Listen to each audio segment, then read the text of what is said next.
Narcissists are known for their inflated egos, grandiosity, and manipulative tactics. But what happens when that facade begins to crack? When they lose control, their influence wanes, or their supply slips away.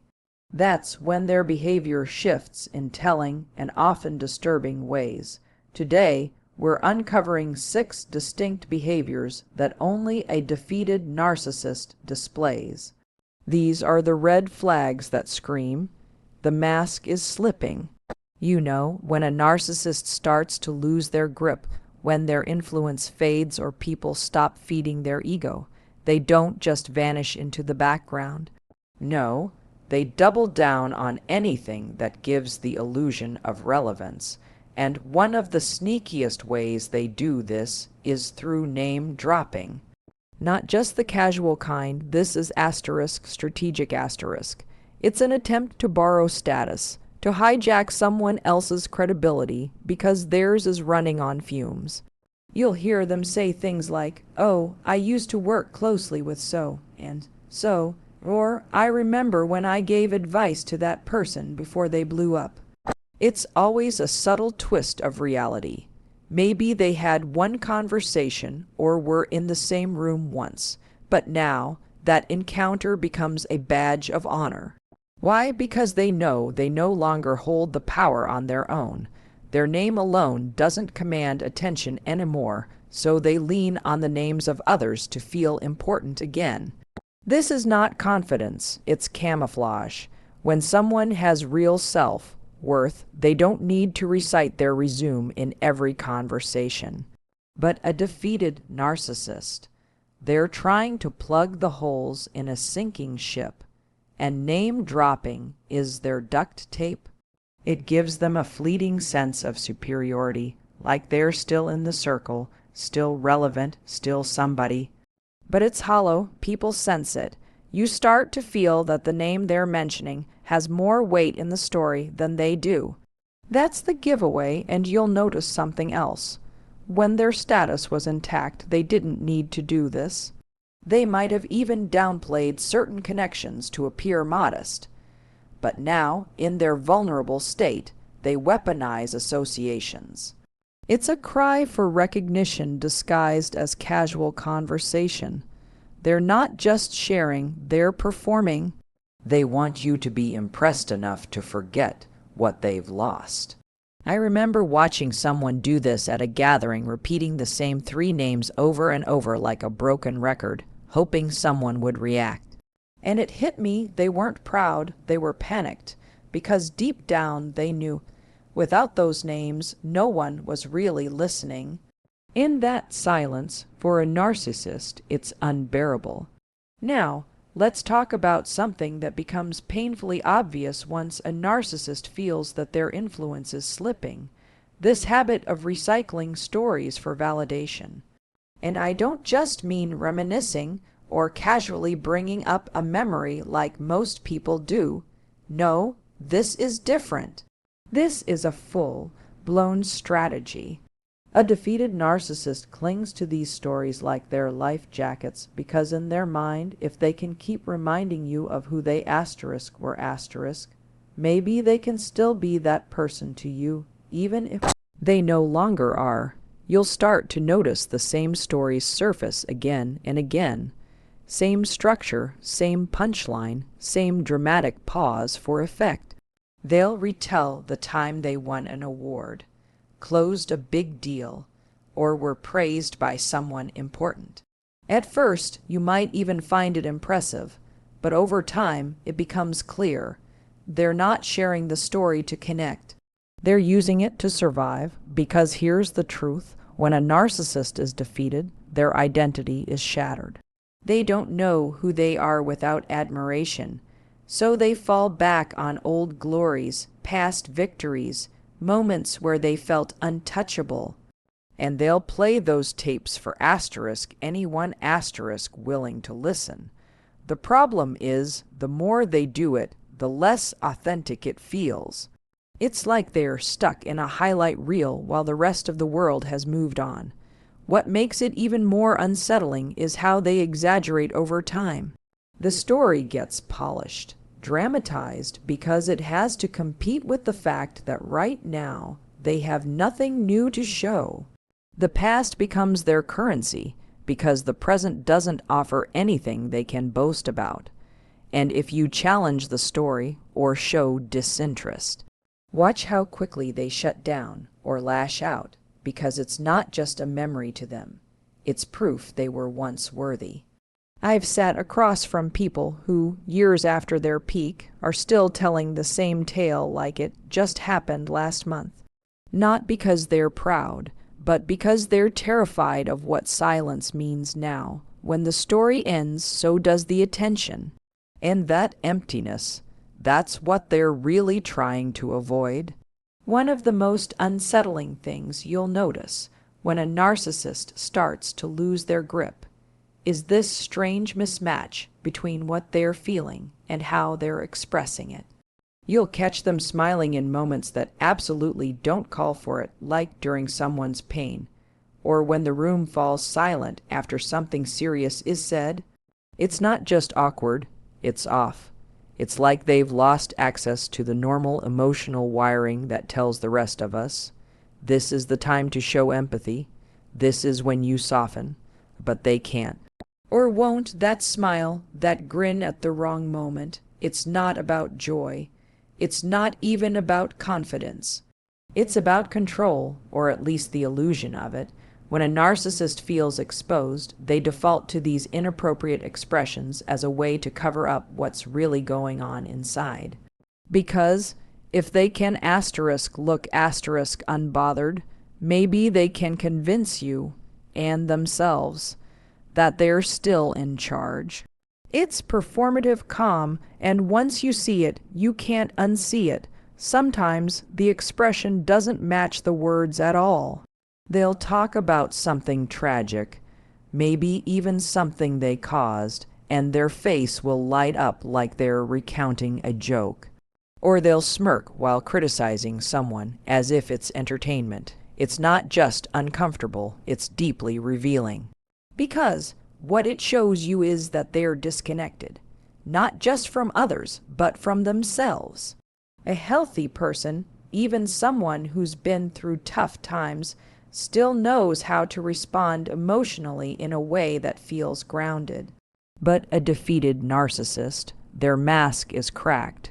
They've spent so long managing appearances that they've lost track of what's real. So these facial expressions start betraying them, and honestly, it's chilling. You realize you're dealing with someone who isn't responding to life authentically anymore. They're reacting through a performance script that no longer fits the scene. I've seen this firsthand, that eerie half-smile in the middle of a serious conversation, that forced laugh when everyone else goes quiet. And in those moments, what hits you isn't just confusion, it's clarity. You're not seeing someone who's misunderstood. You're seeing someone whose emotional compass is completely out of sync. Another behavior that shows up loud and clear when a narcissist is in a defeated state is this hyper-focus, this obsession, really, with other people's mistakes. Now, this isn't just casual judgment or the occasional side comment. This is constant, relentless. It's like they have a mental checklist, and every time someone around them stumbles, they mentally circle it in red ink and make sure everyone else sees it too. And you've got to understand this isn't about holding others accountable. It's about deflection. It's a distraction technique. Because when a narcissist starts to lose the power they once had, when their charm wears off or people begin to see through the mask, they become desperate to divert the spotlight away from themselves. And how do they do it? By shining that light on everyone else's flaws. The more broken you look, the more whole they can pretend to be. I've seen it play out in meetings, in relationships, in families. They'll pounce on the smallest error, blow it out of proportion, repeat it over and over, because in their world, someone else's mistake is their opportunity to feel superior again. It's cruel, but it's calculated, and it gives them a sense of momentary relief. But here's what's even more telling. They don't forget mistakes. They store them, catalog them, and they'll bring them up weeks, months, even years later, just when they feel threatened or irrelevant. It's not about justice, it's about leverage. They use your past slip-ups like ammunition because deep down, they know they're losing grip on what made them feel important in the first place. So they try to make you feel small, to make themselves feel big. And when they're really spiraling, they start imagining mistakes where none exist. They become paranoid, suspicious. Everything becomes an attack. Every opinion that doesn't praise them is seen as disrespect. And the reason this behavior ramps up during their downfall is because they can't face the one truth they've spent their whole life avoiding, that they're not perfect, that they failed, that they're not untouchable. So instead of turning inward, they turn on everyone around them. It's not strength, it's self-preservation. It's an ego in free fall, clawing at anything it can find to break the landing. There's something especially disturbing about the way a defeated narcissist starts treating the people closest to them, especially their partners. You see, when their public image begins to crack and the admiration they once fed off starts to fade, they don't usually lash out at the world directly. Instead, they zero in on whoever's within arm's reach, and often it's the person who's been standing beside them the longest. That's the person they humiliate, and not in private publicly with an audience, because that's where it hits the hardest. It doesn't always start with direct insults. Sometimes it's disguised as a joke in front of friends or coworkers. A little jab, a subtle dig, something like, well, you know how asterisk they asterisk are with money, followed by fake laughter. But that laugh, it's not shared, it's meant to embarrass, to knock their partner down a peg, to remind everyone and themselves that they still have the upper hand somewhere, even if they've lost it everywhere else. It escalates, though, when that doesn't get the reaction they want. When people stop laughing or start noticing the cruelty, it becomes more overt. They'll question their partner's intelligence in conversations, correct them harshly, talk over them, or mock them with a smug tone. They do it not because their partner did something wrong, but because it makes them feel momentarily taller. In their unraveling mind, domination equals worth, so if they can't be adored anymore, they'll settle for control. And the worst part is, they pick public moments for maximum impact. It's strategic, because in front of others, their partner is more likely to freeze, stay polite, or brush it off. They know there's a higher chance the humiliation will land without a fight. That's what a defeated narcissist feeds on when they're running out of supply. The power imbalance. The subtle destruction of someone who still cares about them, but here's the truth behind that behavior: they're not in control. They're unraveling, and rather than admit they're falling, they try to drag someone else down with them. That public humiliation isn't strength. It's weakness broadcasted. It's the sound of a collapsing ego trying to make as much noise as possible on the way down. And finally, there's one thing that becomes almost impossible to ignore when a narcissist is truly defeated: their constant, exhausting need for attention. Now, we all enjoy being acknowledged. That's human. But with a narcissist who's losing power, this craving becomes relentless. It's not about appreciation anymore. It's about survival. It's about being seen at any asterisk cost, even if that means resorting to chaos, drama, or even self-destruction, just to pull focus back onto themselves. You'll notice it in subtle ways first. They might interrupt every conversation with a story about themselves, no matter the topic. They'll shift discussions to center around their opinions, their feelings, their frustrations. But when that doesn't work, when people stop reacting with the same admiration or awe, they push harder. The behaviors become more dramatic, more unpredictable. Suddenly, they're picking fights over nothing, making outrageous claims, or creating tension in places where things were peaceful. Why? Because any reaction, even a negative one, is better than being ignored, and here's the kicker: they'll act like the victim. They'll say things like, "Nobody cares about me," or "I guess I just don't matter anymore." But watch closely. Those statements aren't admissions of vulnerability. They're bait.